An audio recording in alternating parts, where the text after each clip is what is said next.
Bueno, estamos en la sesión número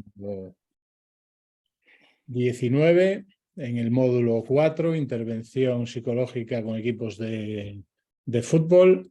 Hoy nos acompaña Enrique Aguayo, que nos va a hablar en esta sesión 19 de la intervención de equipos en crisis.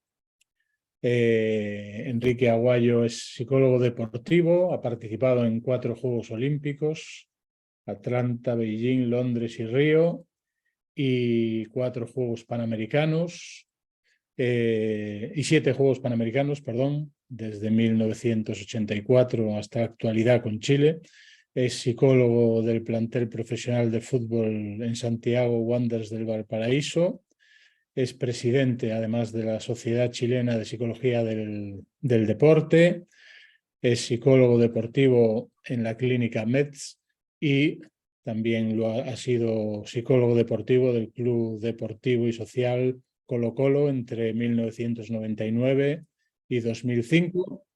Y para nosotros pues es un placer tenerle hoy en nuestro curso de experto en psicología del deporte. Ya participó en la primera edición y sobre todo con un tema tan importante que muchas veces pues, es el motivo de que un psicólogo del deporte acabe en un equipo de fútbol, que es una situación de crisis, con lo cual pues creo que es un tema muy importante para aprender todos. Y nada más, les dejo con el ponente, con Enrique Aguayo. Bueno, un saludo, Rubén, y en nombre tuyo a toda la gente que trabaja desde hace años ya en la Sociedad Iberoamericana de Psicología del Deporte. Cariño a Joaquín. Y bueno, hola Obed, Marco, Isabel, David. Bonito encontrarse en esta actividad, en este evento. Yo he sido un psicólogo de lo que es la psicología aplicada. He trabajado en universidades haciendo el ramo en psicología del deporte a 4º año de psicología, pero no he tenido contrato para hacer investigación ni mucho menos para publicaciones. Entonces mi expertise es que haber estado 20 años en el Comité Olímpico de Chile, haber asesorado a deportistas en su preparación para los eventos más importantes del deporte que participa Chile. Cuando se habla de Juegos Panamericanos, estamos hablando como que fueran los Juegos Europeos. Los Juegos Panamericanos participan todos los países de América. Este año tocó de casualidad que son en Chile, pero yo he tenido la suerte de estar en los Juegos Panamericanos en Estados Unidos, en Cuba, en Canadá, en Brasil, en Perú, en Argentina. Entonces, una fiesta deportiva donde están todos los deportes o una gran cantidad de deportes representados por sus seleccionados nacionales. Y al igual que los Juegos Olímpicos, se divide en la villa, en este caso Panamericana, y terminados los Panamericanos vienen los Parapanamericanos.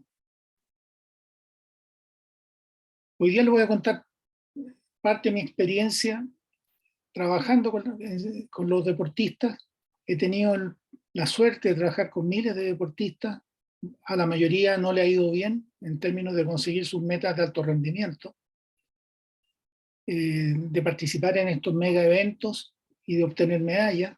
No lo han logrado, pero también he tenido la suerte de trabajar con los que sí lo han logrado y con un número importante. Chile, a diferencia de ustedes, claro que en Barcelona marcaron la diferencia como locales, pero nosotros tenemos muy pocas medallas olímpicas.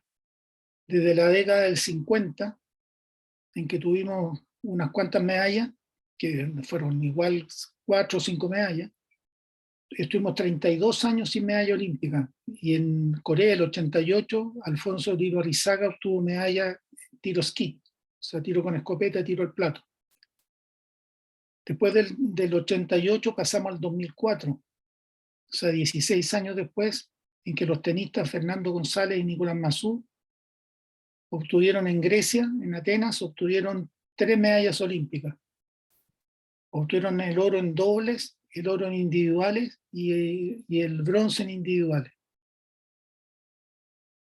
Y después al Juego Olímpico siguiente en Beijing, Fernando González, que yo tuve la suerte de acompañarlo en esa oportunidad, obtuvo plata en una final con Rafael Nadal. El podium del 2008 fue Rafael Nadal oro, Fernando González plata, Djokovic bronce. Me tocó una anécdota bien especial ahí, porque fui al estacionamiento de auto a buscar algo al auto, mientras Fernando, el tenista nuestro, estaba en el camarín, y cuando voy saliendo hacia el estacionamiento, veo a una mujer con dos personas vestidas de cuerpo técnico de tenis, y ella estaba retándolo, y le estaba llamando la atención fuerte, sí. Y ellos están como cabeza gacha, era como un niño que el profesor o el padre lo está retando.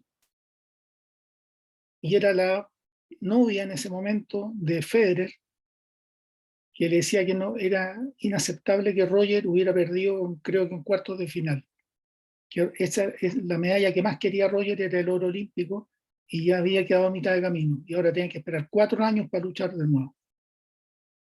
Y lo retaba como que era la novia. Bueno, fue bien particular eso. Y esto yo lo asocio que años después de una entrevista que le hacen a Roger Federer, y el periodista le dice: ¿y usted que lo ha ganado todo? Y Federer le dice: momentito, ¿cómo que lo he ganado todo? No he ganado lo más importante, el oro olímpico. Y no lo ganó, porque ya se retiró y no lo ganó, el oro olímpico individual. Bien, vamos a partir ya la presentación, después de esa pildorita. Por favor, ¿está bien? ¿Se escucha y se ve bien? Sí, perfectamente. Muy bien. Esta intervención de equipo en crisis surgió un día que estábamos hablando con Joaquín Dosil, cómo yo trabajaba en fútbol, y me planteó que él encontraba que teníamos muchas semejanzas en nuestra forma de enfrentar el trabajo con el equipo. Y ahí me invitó a participar de este curso, y ese año, en esos años, digamos, esto fue como el 2021, este curso estaba como en idea. Yo ya estaba en tercer año en el equipo que nombraste, Wanderers, que era un equipo chico de primera B, que estaba por descender, como vamos a ver, a segunda división. Yo presido la Sociedad Chilena de Psicología del Deporte, que es eso que está ahí al ladito de Instagram, CIDEP Chile. Y nosotros también tenemos un curso que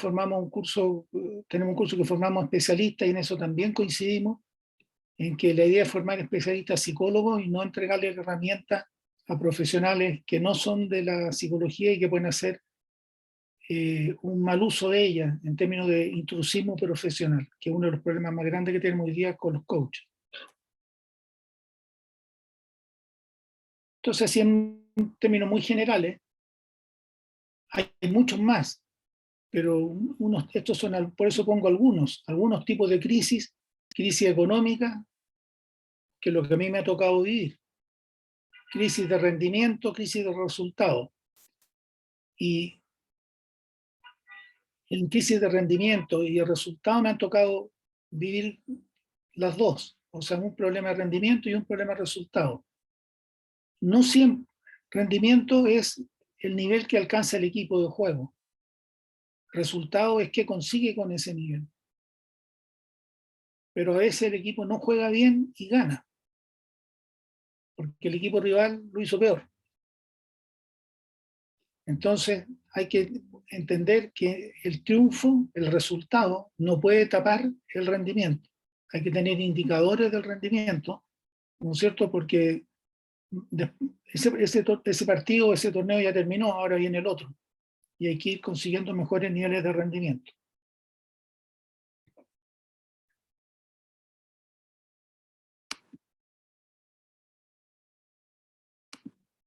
Estoy achicando aquí lo que veo porque me está tapando.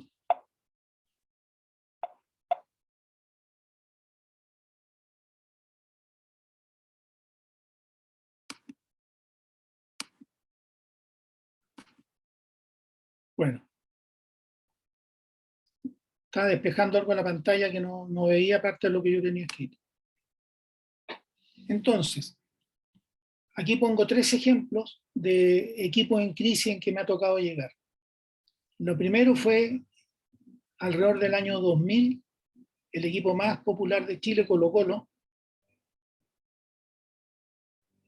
estaba camino a la quiebra. No pagaban cuentas, muchas veces había solo agua fría. La señora que administra la alimentación ahí dentro del club ya no aceptaba a nadie más de la gente que tenían un listado. O sea, si venían chicos de fuera de Santiago a probarse el polo y tenían que almorzar, no les daba almuerzo, porque cada día le debían más. Entonces hay una crisis económica tremenda, no podían contratar jugadores, tenían que solamente tomar a los jugadores de la cantera o los que habían sido de la cantera y que los tenían a préstamo en clubes chicos. Se cambiaba y se cambiaba de entrenador. A mí me tocó en 7 años estar con exactamente la misma cantidad, 7 entrenadores.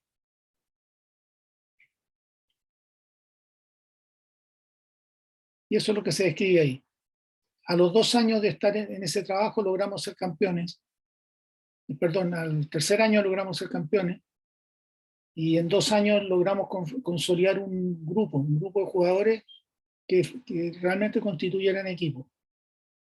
Pasamos 1000 problemas, tuvimos problemas de indisciplina, algunos jugadores, con el entrenador decidimos provocar el quiebre entre ellos, porque habían indisciplinas importantes.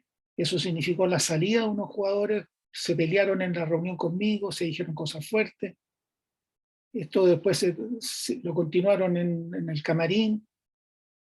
Al final, a unos jugadores se les rescindió contrato y se logró limpiar el camarín y el equipo ese año logra ser campeón. Entonces, siempre escuchamos y siempre decimos que los problemas son oportunidades. Y bueno, resultó ser así. Una segunda crisis, ya vamos a ver cosas de lo anterior. Fue el tema con Santiago Wanderers, que el equipo iba penúltimo y llegó de gerente deportivo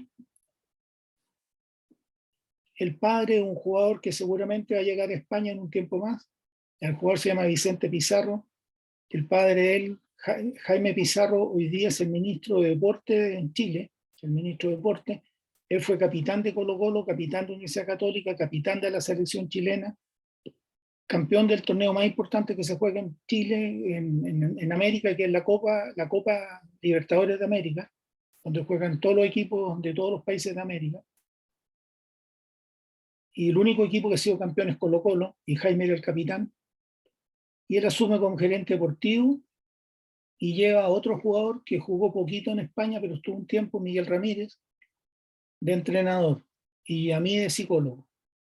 Lo que es muy gratificante porque Jaime era el entrenador del equipo cuando fuimos campeones en la quiebra. Miguel Ramírez era jugador y capitán. Y después ellos dos están de acuerdo en que yo siga con ellos en este otro equipo, Wanderers, y estamos hablando 15 años después. Cuando toman este equipo, se acuerdan de mí y me invitan a participar en el proyecto.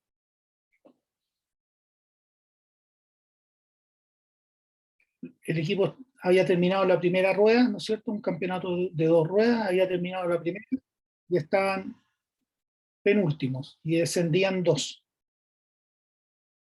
Y me encontré con la última línea ahí, muy marcado, desesperanza prendida. Le hacían un gol y desaparecían. Hacían un gol y decían, ya nos van a ganar. O sea, todo era malo. Era hacer un gol o que se lo hicieran, lo tomaban en forma negativa. Aquí estamos con Colo-Colo en el año de la quiebra, del título.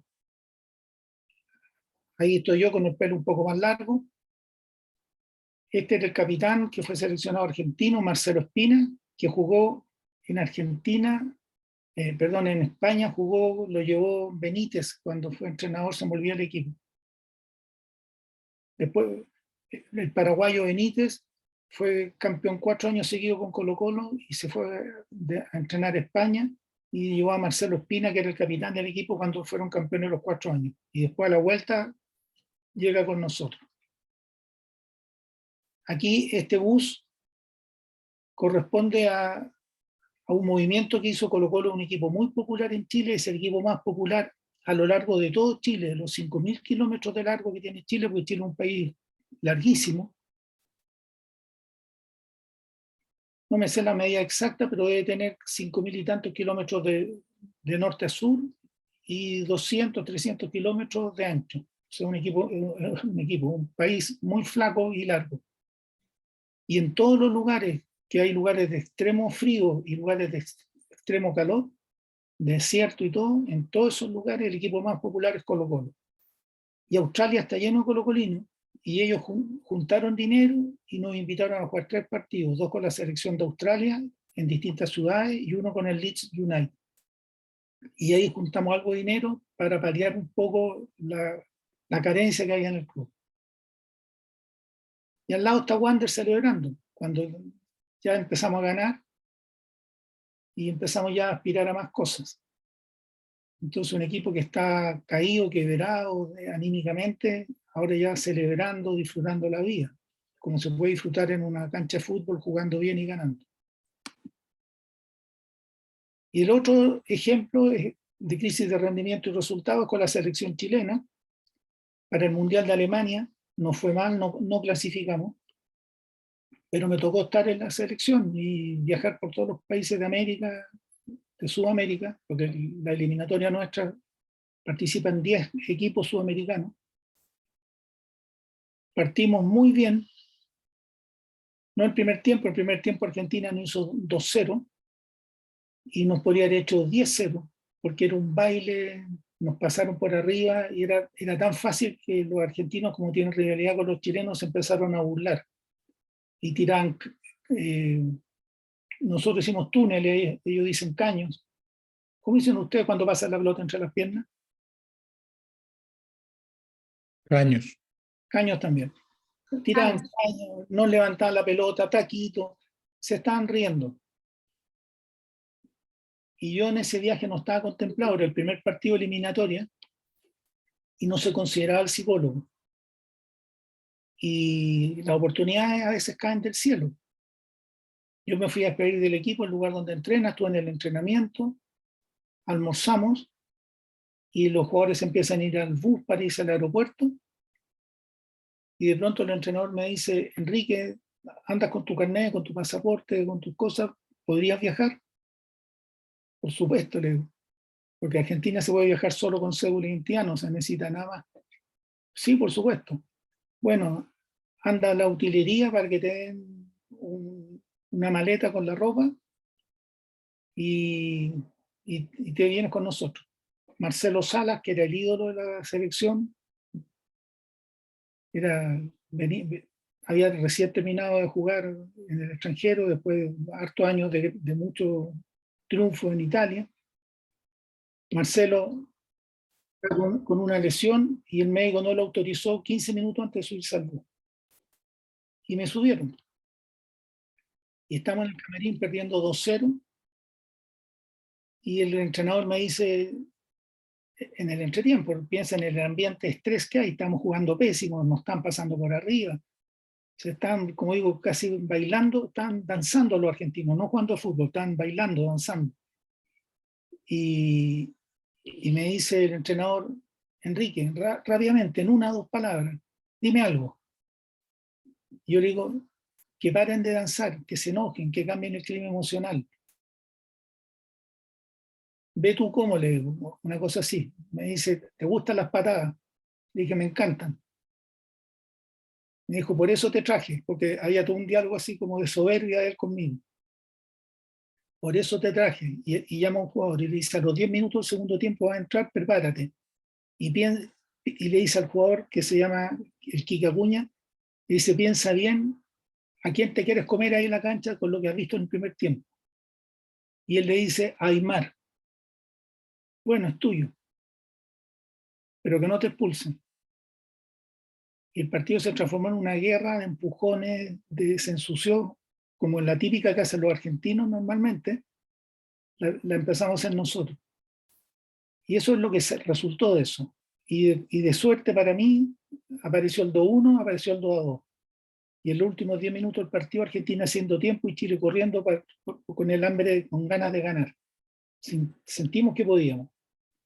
Llegamos a Chile a las 3, 4 de la mañana y el goleador del equipo, Marcelo Sala, estaba esperándonos en el estacionamiento para felicitar al equipo. Había todo un ambiente de fiesta, de alegría, era todo maravilloso.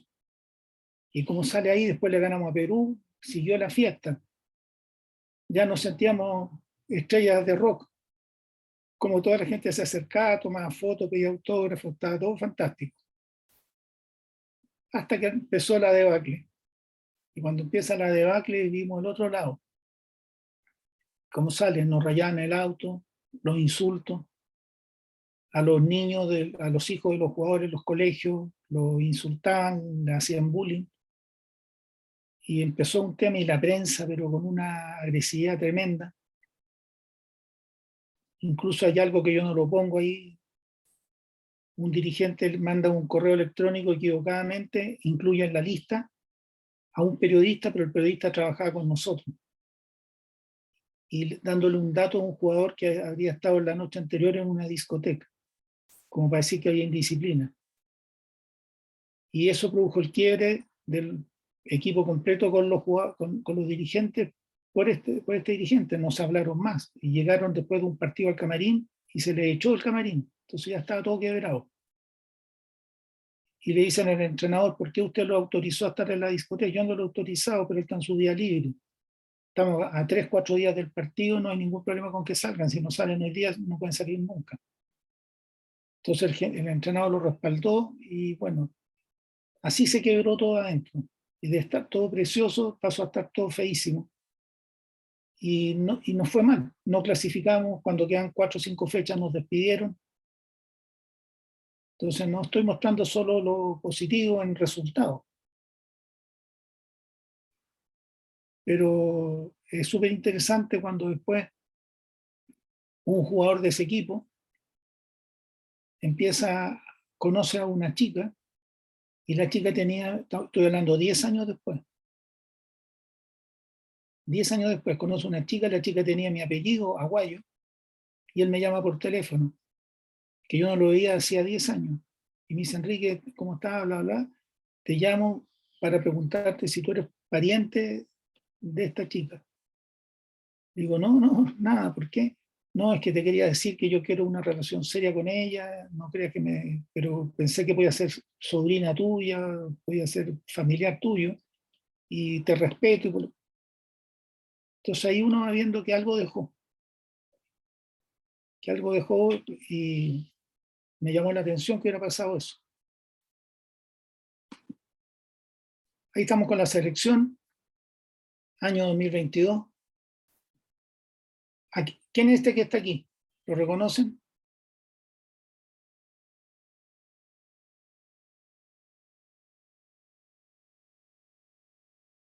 No se ve mucho. Bueno, en nuestra selección era muy joven, era el arquero suplente. El titular era Nelson Tapia, el tercer arquero era Alex Varas, y el reserva de Nelson Tapia, el segundo arquero, Claudio Bravo, que está en el Betis, con Pellegrini, y que llegó a jugar hasta en el Real Madrid, en el Barcelona.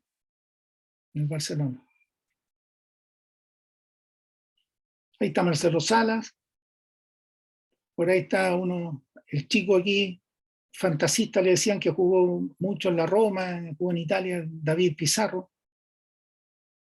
Había algunos jugadores que estuvieron en el fútbol europeo, Pablo Contreras, que estuvo en el Mónaco, fueron campeones en el Mónaco.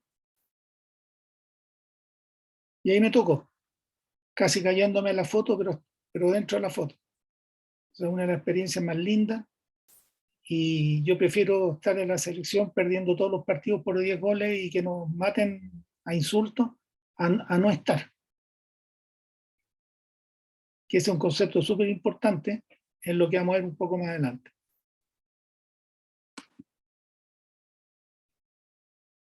Entonces yo encuentro que hay que, a ver, para mí un error bien común que cometen los psicólogos, y que yo los cometí por largo tiempo, es como apoyarse en las técnicas psicológicas. Cuando parten trabajando con un jugador o con un equipo, empezar con las técnicas. Entonces, técnicas de respiración, técnicas para activarse, técnicas para relajarse, visualización. Y para mí, eso tiene un efecto mínimo en el rendimiento final del jugador si el jugador no tiene conceptos claros. Entonces yo invierto el tiempo inicial y permanente en los conceptos. Por ejemplo, les voy a hacer una pregunta. ¿Qué creen ustedes que responde la mayoría de los jugadores de fútbol cuando le preguntan? Si yo le pregunto, ¿cómo te fue? Y me dice, bien. Yo le digo, a ver, cuéntame más. ¿Qué me puede decir? Por favor, alguien participe y diga, dice que le fue bien por tal cosa. Ganamos. Ganó. Bien, porque ganamos. Ganamos. Esa es la respuesta del 99,9%. Cuando a mí un deportista, después de estar trabajando con él, le digo, ¿cómo te fue? Y me dice, bien, aumenté considerablemente la recuperación de balones, hice 4 asistencias, controlé hacia arriba y no hacia atrás. Entonces yo digo, este está creciendo psicológicamente, porque está centrado en la tarea, no está centrado en el resultado. Entonces, cuando el jugador ha ido aprendiendo, y eso, reforzamiento diferencial. O sea, si me dice, ¿cómo te fue? Yo le digo, ¿cómo te fue? Me dice, ganamos 3-0. Yo no le digo, a ver, fundamentame eso. Le digo, no, te pregunto el resultado, te digo cómo te fue a ti, cómo te sentiste en la cancha. Y de conversar reiteradamente eso así, se produce la reestructuración cognitiva, en que ya ve las cosas de una manera diferente. Empieza a modificar el concepto de irme bien o irme mal.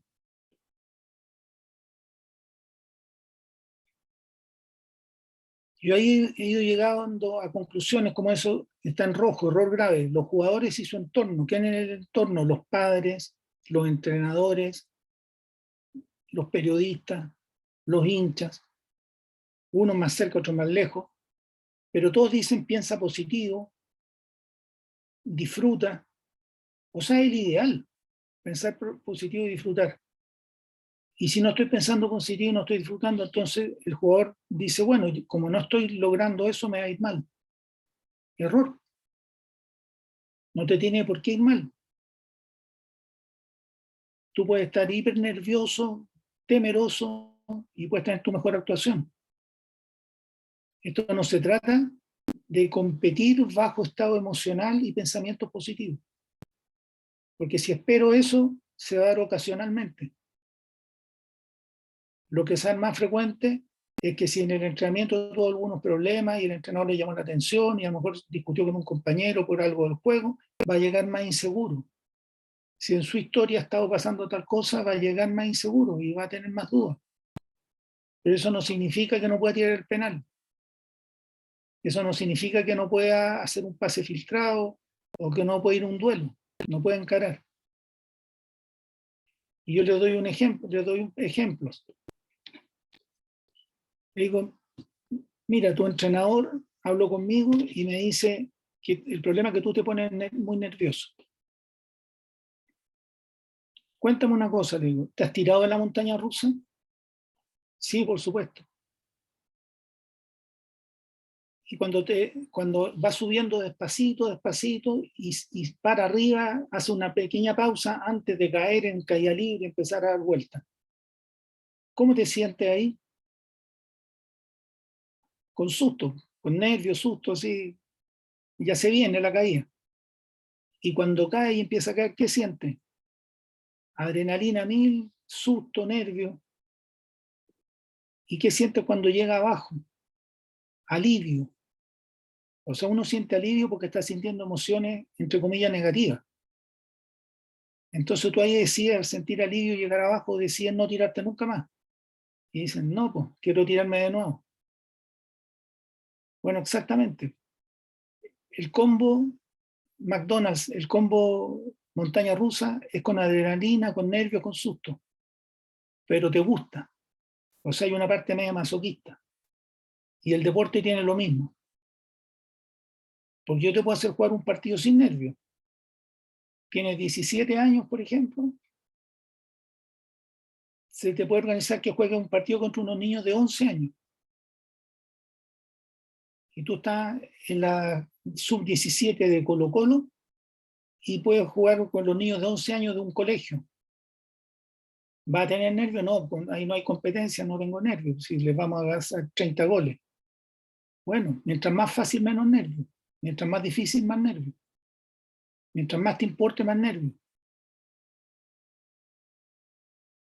Y a mí me ha tocado ver a un compatriota de ustedes, asumiendo que son todos españoles, a un compatriota de ustedes, yendo al baño una vez y cuando sale se demoró un poco en el baño, cuando sale pasa frente a nosotros peinadito, así se mojó un poco al lavarse las manos, se mojó un poco y a los 10-15 minutos parte al baño de nuevo. Y lo molesta otro deportista en el camarín, ya le voy a decir más, lo molesta. Y dice, oye, te estás apropiando al baño, no sé. Dice, oh, es que dice algo como, tan fuertes los nervios, está fuerte la presión. Sí, la única diferencia es que entró a la cancha y aplastó al rival. No perdió, lo aplastó. Y normalmente compite así. Le queda poco, pero compite así. Y es Rafael Nadal. Porque a mí me tocó viajar al US Open, a Roland Garros, a Queens en Inglaterra, al Abierto de Roma. Me tocó viajar a varios torneos, a los Juegos Olímpicos de Beijing con Fernando González. Y entonces estuve en ese camarín reiteradamente con estos grandes tenistas, y entre ellos son todos amigos. Igual que compañeros de curso en el colegio, se hacen bromas. Y bueno, y el ambiente de tensión adentro de los antes de cada partido están todos tensos y están los entrenadores tensos, el psicólogo tenso, están todos nerviosos, todos tensos. Y nos falta que llegue alguien y dice, oye, cálmate, tranquilízate, disfrútalo. Ya, déjame, pero estoy disfrutando la tensión, el nerviosismo. Otro ejemplo que les doy, uno, el de la montaña rusa, le digo, si tú te operas, ¿en base a qué eliges al médico? No, lo elijo en base a que tenga experiencia y que haya operado a otra persona que yo conozca bien antes. Perfecto. Y al que le pregunte dice lo mismo. Y nadie dice, trato de averiguar cómo maneja la presión o cómo maneja sus problemas emocionales. A nadie le importa, porque todos asumen que el médico va a hacer su mejor trabajo. Y les aseguro que los médicos, el 99,9% entra al pabellón y cierra su mente, se enfoca solamente en la cirugía. No está pensando en el problema de la casa, y si no sigue peleando con la señora que le acaba de pedir el divorcio, sino que entra a hacer su pega y es más, probablemente es más eficiente pedirse luego. ¿Y por qué el deportista tiene derecho a bajar el rendimiento porque está con una emoción negativa o una emoción desagradable? Entonces hay que trabajar el concepto y que él entienda que no tiene derecho para sus objetivos deportivos. Si él quiere triunfar, ir a Juegos Olímpicos, clasificar a mundiales, andar bien, para los chilenos irse a jugar a Europa. Todos dicen lo mismo. ¿Cuál es tu sueño? Llegar al primer equipo donde estás jugando, llegar al primer equipo, llegar a la selección, irme a Europa. No hay jugador que no diga lo mismo. Bueno, y si quieres, va a tener alta presión, porque esto no es una pirámide para llegar al éxito. La pirámide es así, esto es así. Entonces uno llega a una parte que está apretada y que es demasiado difícil pasarla. Entonces no es que en la base éramos millones, después éramos menos, pero está como abierto el camino para los que llegaban. Esto es una guerra gigante para poder llegar. En Chile tenemos una locura con los representantes. Representantes dueños de los clubes, dueños de los jugadores, ponen jugadores, entrenadores en tales lugares y contratan a los jugadores que manejan ellos. Entonces es bien difícil ser titular a veces porque no tiene el representante que está manejando el club. Entonces los problemas son miles, pero cuando te tocaron 5 minutos tienes que rendir. Y obviamente esos 5 minutos te hacen entrar en un momento en que estás de mal ánimo porque el entrenador no te pone y pasa el rato y no te pone y pasa el rato y no te pone. Cuando te empiezan a dar indicaciones y quedan 5 minutos, tú quieres que se quede callado porque que deje de hablarme, así que lo único que quiero es jugar un rato. Y en ese estado entran y tienes que hacerlo bien. Es tu única forma de meter presión, esos 5 minutos mostrar algo. Entonces, por ahí va el concepto. Y el futbolista debe prepararse como deportista individual, no como deportista. No tiene que estar pensando este el trabajo de equipo, el trabajo de equipo. Sí, él tiene que saber trabajar para el equipo, pero él, individualmente. Y en ese sentido, yo les muestro, para apuntar más en esta idea, les muestro videos como este. Este es Federer con Fernando González. Cuando se jugó este partido, el 2007, Federer iba ganándole 10-0 el partido.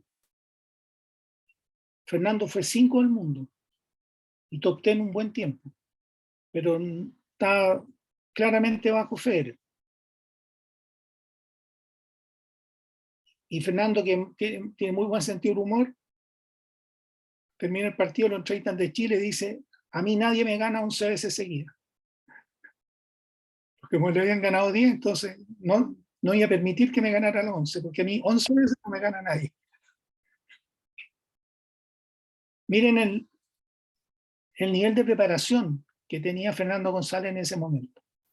Yo trabajé con él desde los 16 años hasta que se retira a los 32, 33 años.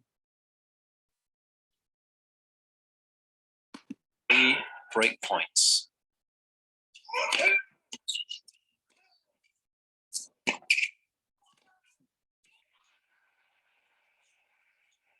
Escúchense bien. Upper body strength required to hit the shot. Sí, se ve y se escucha. Miren la actitud, la agresividad.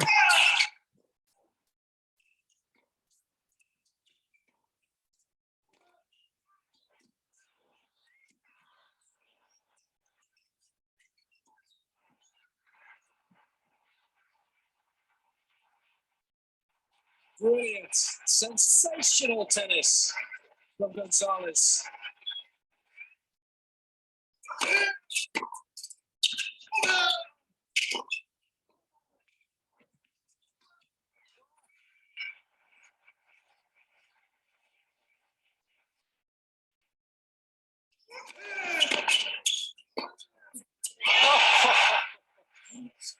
To be kidding me. That is consentic. That's what you call that. 5-5, tercer set. La presión que hay ahí. Y miren el golpe que tiran, arriesgándolo todo.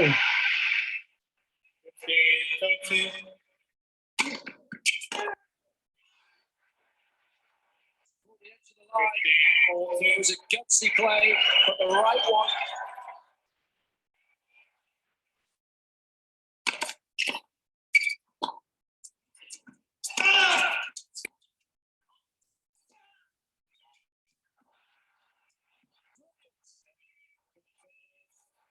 Gonzalez couldn't have played a better game.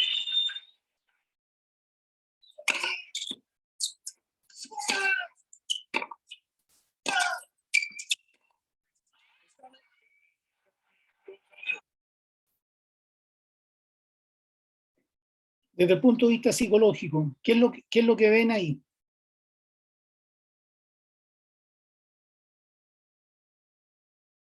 ¿Qué características psicológicas o variables psicológicas ven?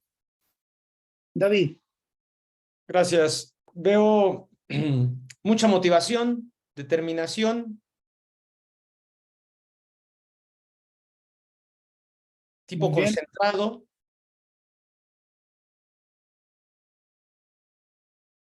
Por decir algunas. Perfecto, muchas gracias. ¿Alguien más?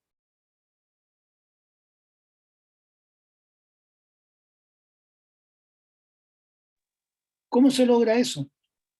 Yo considero que está plenamente enfocado en su tarea. Haciendo, ¿cierto? Y hace unos meses, como 3 meses, fui al matrimonio de él y había una persona hablando así como presentándolo ya justo antes de la cena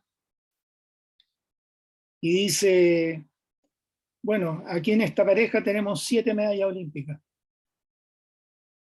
Así que imagínense los genes, dice. 7 medallas olímpicas. Fernando, que ganó 3, y Luciana, su mujer, que ganó 4. Luciana, entonces dice, Luciana es argentina. Entonces dice, así es que Argentina 4, Chile 3. Lo dice en broma, ¿no? Y está lleno de argentinos, todo el equipo de hockey césped de ella, las Leonas, que brillaron en el mundo con título mundial y medalla olímpica. Entonces dice 4-3 y saltan los argentinos, empiezan a celebrar Argentina, Argentina, bromeando. Y dice, pero, perdón, dice, pero Fernando tiene de oro. Porque en las medallas, el que tiene oro manda, aunque el otro tenga 1000 de plata, gana un oro. Así se estructuran las tablas de posiciones en los Juegos Olímpicos. En cualquier juego se compara las de oro, después las de plata, después las de bronce, se van empatando las anteriores. Bueno, Luciana Aymar, su pareja, fue 8 años elegida la mejor jugadora del mundo. Y las Leonas revolucionaron a Argentina y hoy día uno camina por la calle en Argentina y ve que pasan chicas con sus bolsos atrás, las mochilas, con los palos de hockey. Todos los argentinos juegan hockey. Es un deporte absolutamente el que viene después del fútbol y el hockey césped. Bueno. Y ahí, perdón. Sí, En Isabel. Las Leonas también es importante reconocer el trabajo de una gran maestra y colega nuestra que es Nelly Giscafré. Sí, Nelly, somos muy amigos con Nelly. Un gran trabajo. Vino el matrimonio también. Es de las que celebran las 4 medallas argentinas. La Nelly vino con su marido. Mira, es muy interesante porque los jugadores de fútbol terminan el partido, ganaron 3-1 y les preguntamos después en la reunión haciendo un análisis, ¿cómo estuvieron? No, súper bien, lo dimos todo, gran esfuerzo. Entonces les pongo, no lo he hecho, pero les pongo este video a Fernando González y les tendría que preguntar, ¿este nivel de esfuerzo? Corriendo a la malla, corriendo para el fondo, o corriendo al otro lado, de nuevo a la malla, este mismo nivel de esfuerzo, ese nivel de esfuerzo lo tiene muy pocos jugadores. Ese jugador que pierde el balón y que automáticamente persigue para recuperarlo. Son excepciones en el fútbol chileno. Hay uno que destaca y que ha jugado en algunos países en Europa y ahora está por volver a Brasil, por volver a Sudamérica, que es Gary Medel. El apodo a Gary Medel es Pitbull. Acá en Chile se le puso Pitbull, como un perro feroz. ¿Por qué? Porque tiene este esfuerzo. Pero eso se destaca como una cosa excepcional, Gary Medel. Pero la mayoría pierde la pelota y lo primero es mirar al árbitro, como que me dolió algo, para justificar que le anticiparon o que le ganaron el duelo. Y después empezar toma la decisión. Entonces ya la pelota va a 20 metros más allá.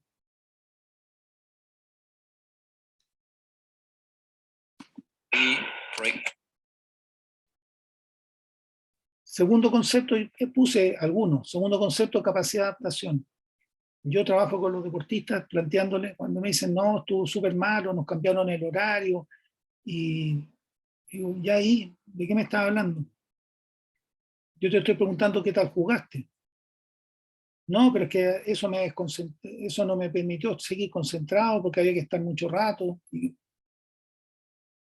O sea, tú me estás diciendo que porque el partido se demoró, tú jugaste más mal.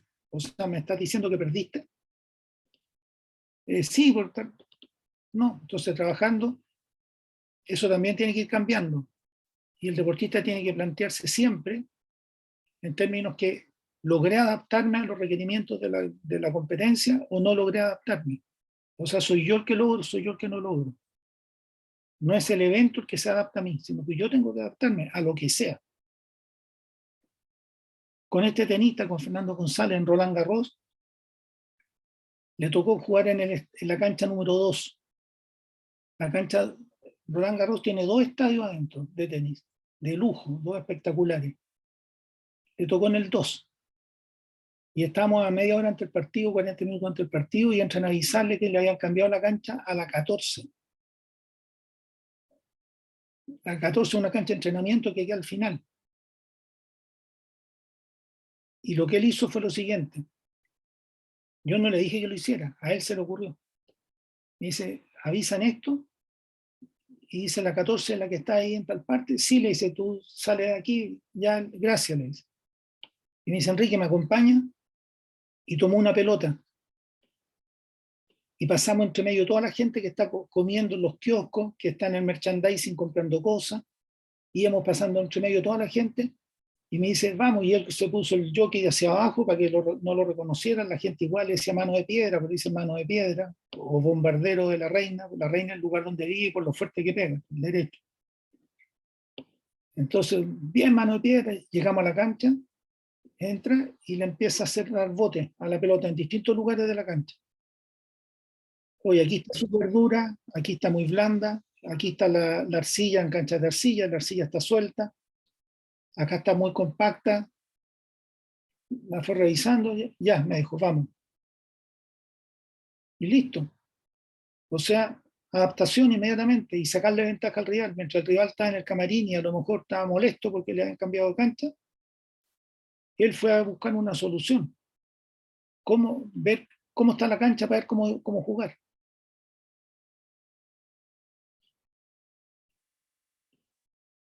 Entonces, es un mundo totalmente distinto, el mundo del deportista que busca adaptarse, como se dice, a los problemas soluciones, que los problemas son barreras que me aplastan.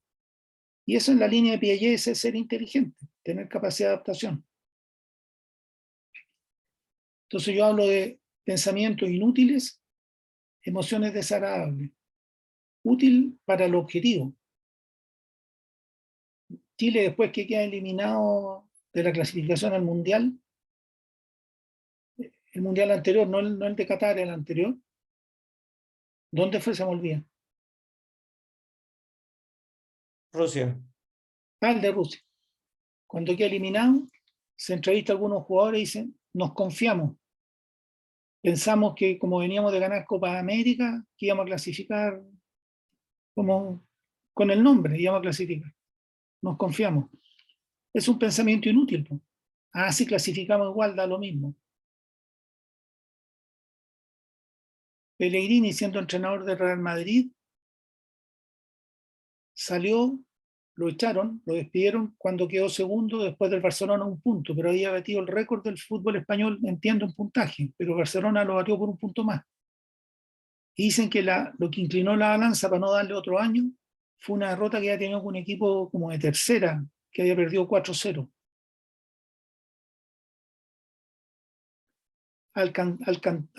Alcazor, ¿cómo se llama el equipo?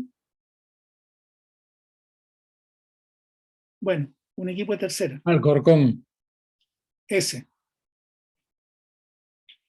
Entonces, ¿qué le habrá pasado al Real Madrid que perdió ese partido? Entonces, pensamientos inútiles y emociones desagradables desenfocan porque hacen que el deportista se centre en ello y no en la tarea.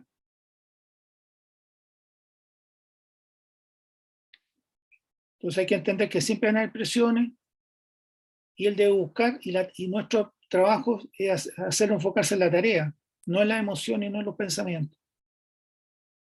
Entonces primero tiene que tener claro el concepto, que de eso se trata lo que tiene que lograr. No, hoy estoy nervioso, entonces técnicas de relajación. Pero ¿dentro de qué concepto? ¿Relajarte para qué?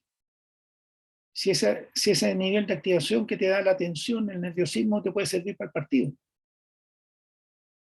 Nosotros tenemos una medalla de oro individual en los Juegos Olímpicos que la alcanzó Nicolás Massú en Grecia. Y él estaba perdiendo. Y estaba dejando de luchar. Ya decía que se sentía reventado, que ya no podía más. Y de pronto el árbitro le cobra un punto en contra. Él lo reclama, hace que se baje. El árbitro baja de la silla, lo mira y ratifica el punto en contra. Él sigue reclamando, le aplican un warning, lo amonestan. Él se enoja, va al lugar de servicio o de recepción, le pega fuertísimo y la pelota entra, pero medio a medio. Mira al árbitro, al juez, y le dice: me va a cobrar malo este también, sinvergüenza, ladrón, cóbramelo malo.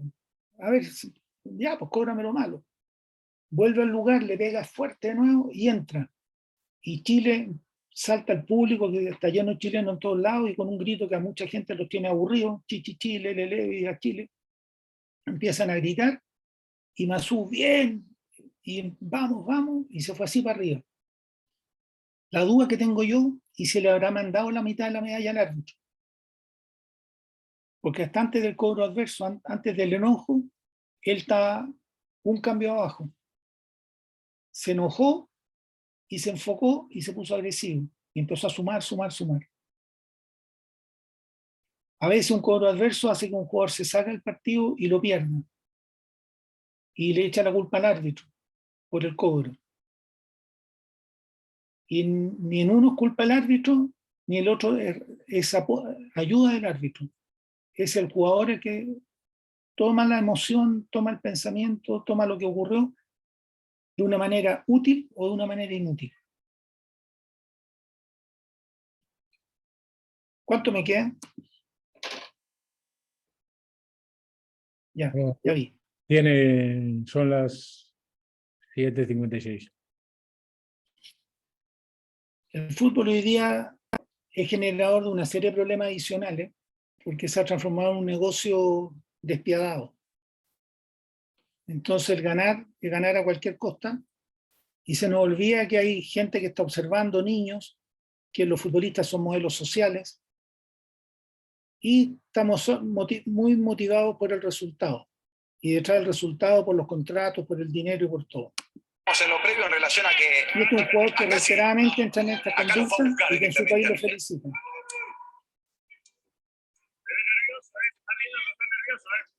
Está nervioso.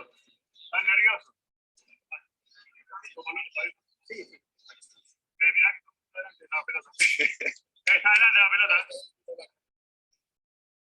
Se termina como un canchero en los penales frente a Uruguay.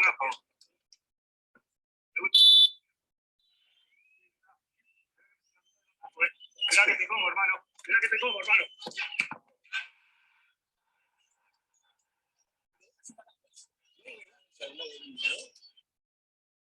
Desde el punto de vista de Martínez, él hizo su trabajo molestando al rival, al final hace un gesto que no corresponde, después lo hizo peor en el Mundial, y molesta, aquí le dice: te lo voy a atajar, yo te conozco, ya son cosas, no hay ningún problema con ellas. Pero en otras ha salido abiertamente con las cosas que dice. Bueno. Hoy ¿sí? se sancionó la ley antidibu.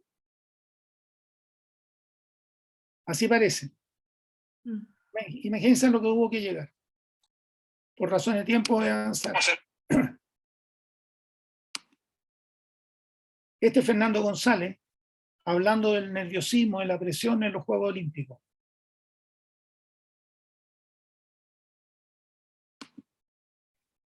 El ambiente psicológico, obviamente, que es un ambiente de mucho estrés competitivo, en la cual es algo que uno está buscando constantemente. O sea, es como la razón por la cual uno quiere ser un atleta olímpico, un atleta profesional. Mucho estrés competitivo, algo que uno busca constantemente. Es la razón por la que uno es un atleta de alto rendimiento. Miren. El ambiente psicológico, obviamente, que es un ambiente de mucho estrés competitivo, en la cual es algo que uno está buscando constantemente. O sea, es como la razón por la cual uno quiere ser un atleta olímpico, un atleta profesional. Uno siempre tiene que lidiar con esa presión. Uno la termina disfrutando la mayoría de las veces. Termina disfrutando. Pero claramente hay otros deportes en los cuales tienen menos competencias al año, entonces esos atletas, yo por mi parte, en lo particular, la percepción que tuve fue que había un estrés mucho mayor, porque claro, eran los juegos, en el caso de otros deportes como el mío, que el tenis, habían otras competencias durante el año muy importantes también. Claro, un factor re importante, la familiaridad que tenga el deportista con competencias de alto nivel. Si se encuentra muy ocasionalmente, indudablemente que le cuesta mucho más manejarlo. Pero los tenistas que juegan los 4 Grand Slam, que juegan varios torneos en el año, los Masters, todo, ya están habituados al alto estrés. Ya no les es ajeno y no les da, sienten nervios, pero no les da miedo tener nervios. Encuentran que es parte del sistema. Me perdió la flecha, aquí está. Este es el concepto de equipo. Es un video extraordinario, encuentro yo, porque muestra lo que es trabajo en equipo realmente. Hay 20 personas aquí. Si ustedes las cuentan, son 20. Están esperando que llegue el auto y lo resuelven todo en 4 segundos. Desde que llegan, 4 segundos. Y miren todo lo que hacen en 4 segundos.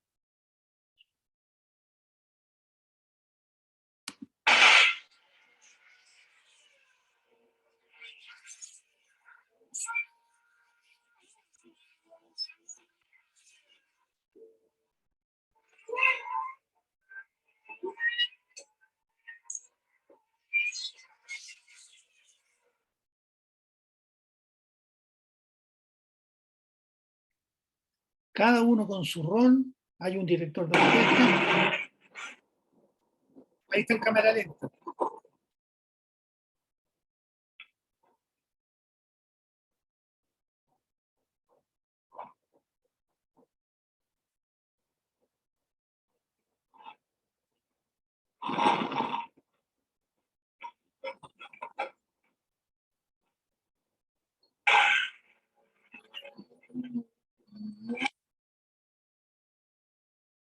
Impresionante, ¿no? Este video está en YouTube, de ahí lo copié. Así que es fácil encontrarlo. Yo puse trabajo en equipo en automovilismo y ahí estaba, era el primero. Es muy bueno y es muy clarificador.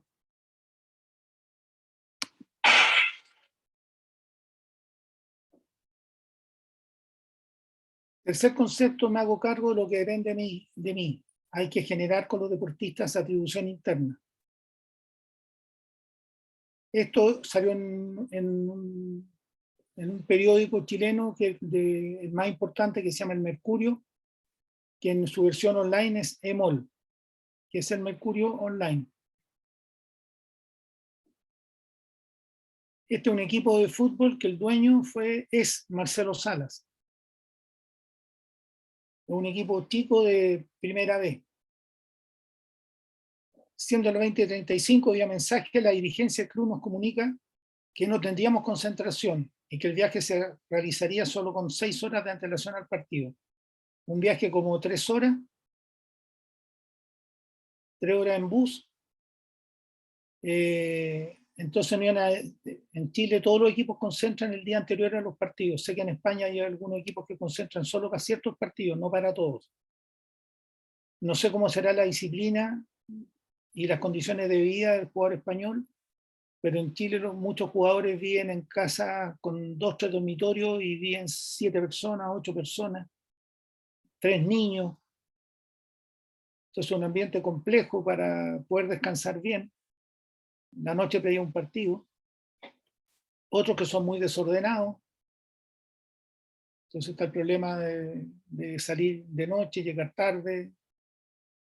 Entonces todos concentran. Y este equipo decidió por problema económico no concentrar. Entonces los jugadores se quejan. Les fue mal y culparon a eso, que le habían quitado la concentración y que no podía hacer. Nosotros con Colo-Colo en quiebra muchas veces nos concentramos y salimos campeones. Entonces ellos están culpando a la dirigencia de haber perdido ese partido. Están teniendo atribución externa. No fueron ellos que en la cancha lo hicieron mal o fueron insuficientes, sino que fueron los dirigentes. Y uno puede encontrarle razón, que es un problema tener sueldo atrasado, pero no es necesariamente lleva a perder. En el trabajo con el equipo que está penúltimo para descender de nuevo, lo primero que me planteé, porque era contra el tiempo, tenía unos días antes de empezar la segunda rueda, entonces lo primero que me planteé es que tenía que tener una buena relación con el plantel. Y llego a la primera reunión y el capitán dice, ¿puedo decir algo antes que empiece? Yo me presento y me dice, perdón, pero ¿puedo decir algo que empiece? Cuando un capitán toma la palabra de esa manera es porque lo hablaron con los compañeros. Y me dice, no entiendo, ¿qué haces tú aquí? Nosotros ya hemos tenido psicólogos, ya sabemos, tenemos el diagnóstico, pero ustedes los psicólogos no tienen herramientas para solucionarlo. Entonces no entiendo qué es lo que está haciendo aquí. Y esa situación que es difícil de manejar, porque el capitán del equipo sacó la voz y está cuestionando que uno esté ahí, se está diciendo, ándate. Para mí fue una oportunidad que en ese momento la salvé bien. Le dije, yo estoy aquí, está claro cuál es el objetivo que tienen, que es salvarse el descenso. Pero yo que vengo de afuera y que no pertenezco a este club, indudablemente que tengo mis dudas, si se podrá o no se podrá. Pero ya se me disiparon, porque con lo que tú acabas de hacer, siendo el capitán de este equipo, digo, este equipo tiene mucho para salir adelante, porque tiene temas que en el lenguaje del fútbol al jugador le gusta, le llega bien, porque tiene los huevos bien firmes, porque sacaste la voz, me planteaste las cosas mirándome a la cara directamente como se habla entre hombres y entre hombres que quieren ser ganadores. Así que te felicito por la forma en que te has dirigido, me queda la película clara de la forma de pensar que tienen, las dudas que tienen, y yo voy a buscar ayudarlos solucionando esas dudas. Fue mi principal aliado y hasta el día de hoy, yo llevo tiempo, él está en otro equipo ahora, y hasta el día de hoy mantenemos una relación bastante fluida. Entonces esa fue una oportunidad, pero me ratificó que me tenía que ganar a los líderes, porque no era el único líder. Y había un líder de los bien callados, como el futbolista clásico antiguo, como que hablan con 2, 3 ahí, pero no hablan como en el grupo. Entonces yo sé que ese jugador es complicado, si uno no lo tiene a favor, puede estar permanentemente diciendo cosas en contra. Entonces ese pasó a ser un objetivo, de acercarme a él y ganármelo. El jugador argentino, Marcelo Espina, que en Colo-Colo, que está en el bus para subirse al bus en Australia, él era antipsicólogo. Y me lo planteó desde el principio, y era el capitán del equipo. Pero me dijo, pero yo, que a mí no me guste, no me impide que yo esté de acuerdo que si compañeros quieren trabajar contigo, trabajen. Yo no tengo problema en eso. Cuando él deja de jugar, pasa directamente a ser entrenador del primer equipo Colo-Colo. Directamente. Y yo le digo, bueno, voy a hablar con él, le digo, te deseo éxito, pero tengo claro que tú no, cuál es tu punto de vista frente a los psicólogos. Así es que yo ya, quédate tranquilo, que yo voy a renunciar y está todo bien. Pero ¿por qué renunciar? Me dice, si yo te necesito conmigo y quiero que hagas lo mismo que hacías con nosotros cuando yo jugaba, que lo haga ahora con este plantel. Entonces, otra satisfacción.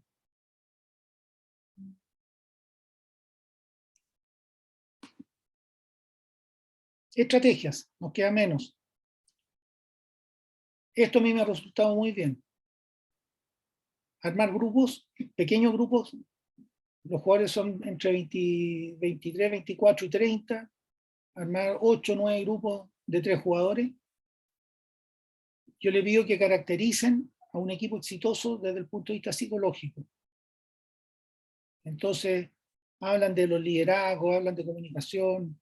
Aquí les voy a mostrar de qué hablan. Y cómo debe ser el jugador exitoso. O sea, un jugador que va a Europa y que triunfa en Europa, ¿cómo debe ser psicológicamente?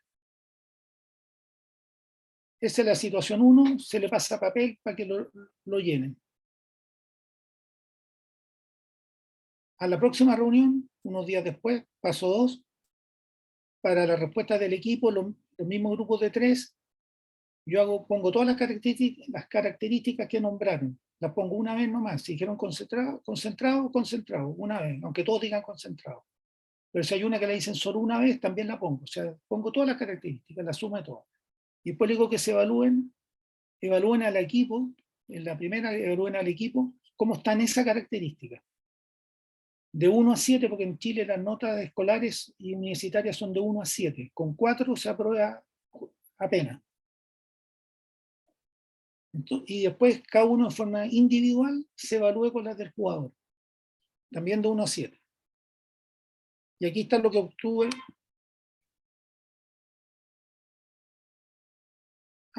Y lo hice para entrenar y para jugar. Entonces de 1 a 7 recuerden. Bajo 5 lo puse en rojo. En naranjo, entre 4 y 1, que es la nota mínima de aprobación, a 4,9, en naranjo, que significa alerta. Está más o menos baja. Y bajo 4, bajo 3, oye, estoy bien. Bajo 4 es que está mala de frentón. Y ahí tienen ustedes.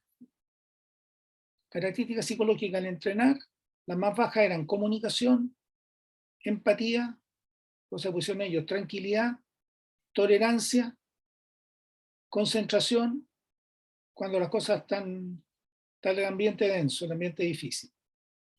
Y esta evaluación la hicimos como 1 mes y medio después. Lo que ratificó mucho la credibilidad del cuerpo técnico y de los jugadores en el trabajo que se estaba haciendo. Miren, en relación al jugar partidos, 3,4 en tranquilidad, mínimo un 4 en comunicación, confianza 4,3, decididos 4,8, concentración 3, absolutamente baja se planteaba. Alentar al que hierra 4,5, tomar decisiones como colectiva 4,5. O sea, tienen varias bajas que también la subieron en forma considerable de acuerdo a ellos. Ellos llenaron, ellos calcularon y pusimos los temas. Cuando como psicólogo podemos estar en los distintos ambientes es porque hemos ido logrando pasos importantes. Por ejemplo, está el preparador físico, está trabajando ya elongaciones después de, y el psicólogo puede estar presente. Aquí estamos en El Salvador, en altura, en un pueblo minero que tiene un equipo Cobresal, de donde salió Iván Zamorano. Iván Zamorano salió de Cobresal.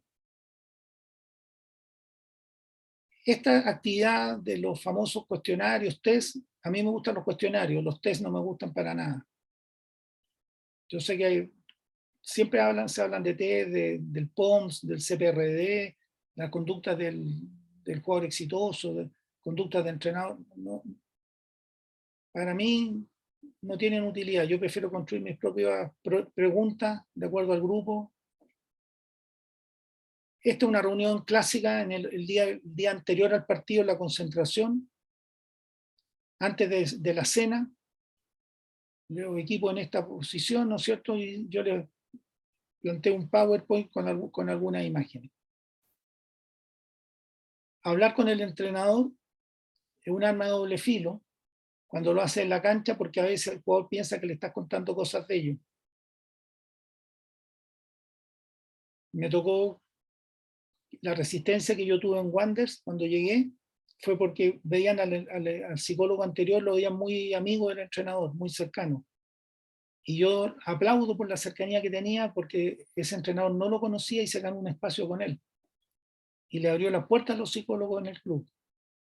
Pero llevó a desconfianza, y para mí totalmente errada, porque es un psicólogo súper ético, pero buenísimo. Pero cuando se corre la imagen de uno y ahí alguien pone la duda, la sospecha, hace un daño tremendo. Y poder estar en el camarín, que es el terreno de ellos, aceptado por ellos, es que realmente el psicólogo está teniendo un lugar que los jugadores lo están aceptando. El preparador físico hace una parte del trabajo psicológico, que es mejorar el clima emocional previo al partido. En este caso, en la mañana se jugaba en la tarde, antes de almuerzo, 15 minutos de activación con juegos que generan despertar, si durmieron mucho en la noche y se despertaron muy tarde, genera divertirse, entonces bajan las presiones excesivas en un clima de actividad física, pasándolo bien. Le dice cagó porque falló.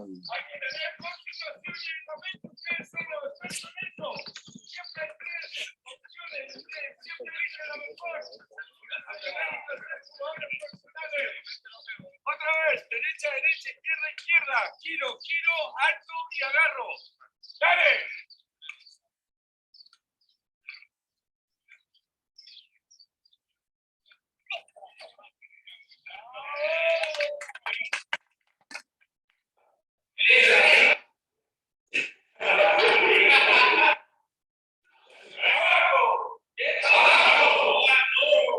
Ahí tienen que hacer todo lo contrario, que también hoy día se hace los entrenamientos cognitivos.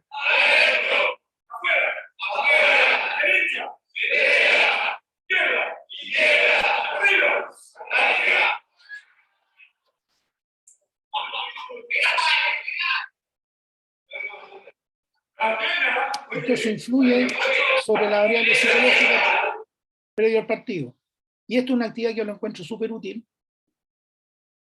que selecciono parte de un partido jugado, este otro equipo, que se planteaba que el equipo en la recuperación trabajaba muy pocos jugadores y que había poca intensidad. Entonces yo encontré en un partido que lo estaban haciendo de una manera distinta. Yo hago hartas filmaciones y después le digo que ellos digan qué variables psicológicas están presentes ahí. Y en estas son algunas variables como concentración, agresividad, intensidad, cooperación, orden. Sí, Marcelo. ¿Ve? Seleccionado sub-20 y estuvo a préstamo también en Deportes Miren todo Valdivia. lo que recuperan aquí. Lucas Alarcón, que es titular. Y que además lo traía Miguel Ponce porque bien lo conocía. Grita Oscar Correa. ¿No es así, Marcelo? A Lucas Carreño, que ya lo voy a comentar un poco más de él. Y César Munder junto a... El medio campo. Salida comprometida de La Serena. A toques cortos, el juego de Martínez atrás. Reventando el Alarcón, acomodó lugar. Jugando Zacarías López. Intercepta Márquez. Trató de sacar Carreño. Aquí la lucha es de Fernández. Viene Muñoz. Pelota dividida. Va saliendo Lucas Alarcón. Tocaban la pared. No hubo falta. Aquí está.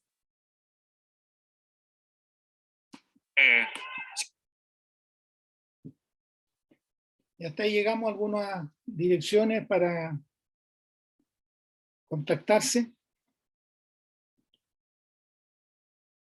A veces fui tomando algunos ejemplos y algunas de las estrategias que ustedes ven,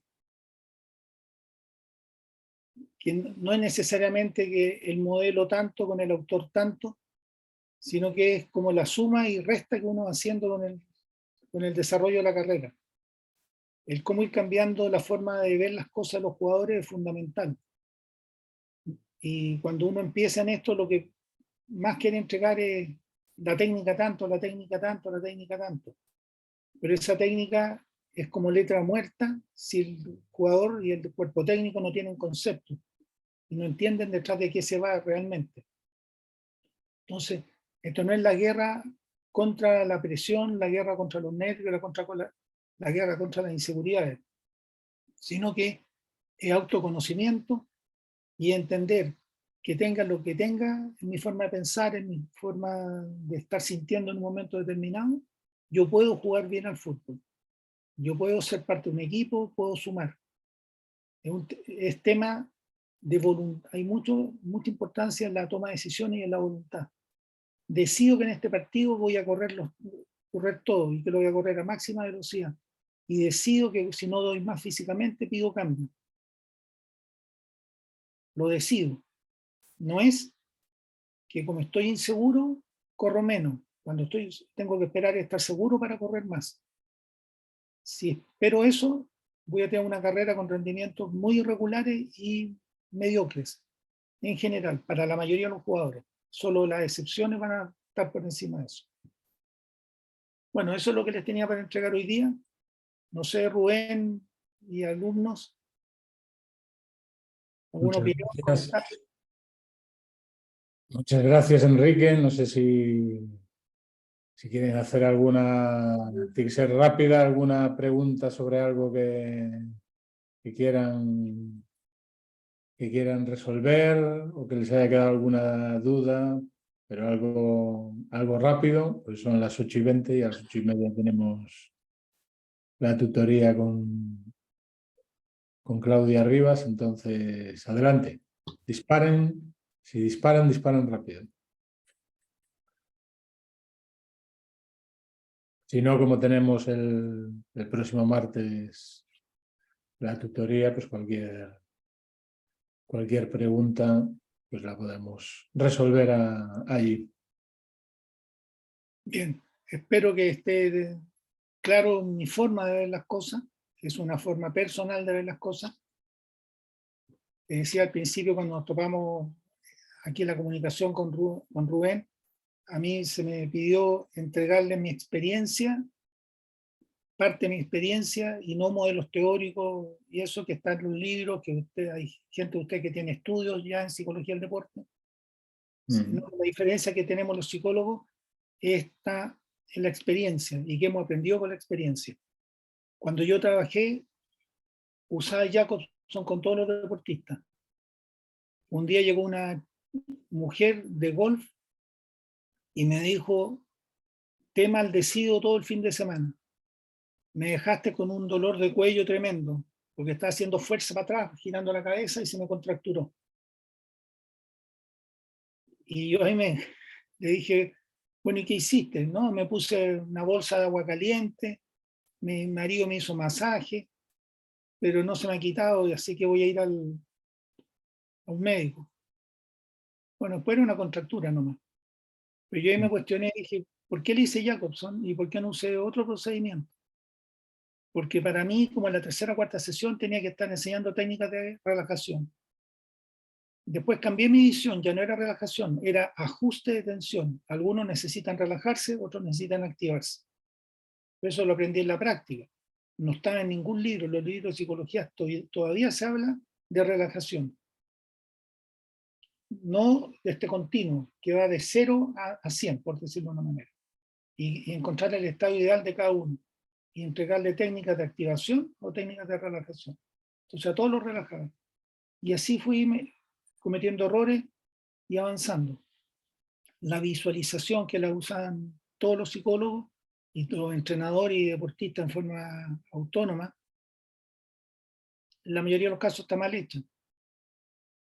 Porque ¿para qué se usa visualización? Se puede usar para el perfeccionamiento de la técnica o para el aprendizaje desde cero, podría usarse. Y para predisponerse positivamente. También. Antes de competir, tener unas visualizaciones para tener como el plan de acción. Ya, pero ¿por qué se visualiza? El para qué eso, pero ¿por qué se visualiza? Porque los estudios demuestran que visualizar produce una activación como en escala y predispone ya. Entonces estamos de acuerdo. Y uno se predispone a hacer ¿qué? Lo que tendría que haber visualizado o lo que visualizó. Uno se predispone a hacer lo que visualizó, no lo que tendría que haber visualizado. Por lo tanto, ¿cómo estamos seguros que el deportista sabe que tiene que visualizar? Le decimos al tenista, visualiza el primer servicio. ¿Y por qué pensamos que ese tenista de 14, 15 años tiene claridad de cómo es la biomecánica de ese movimiento?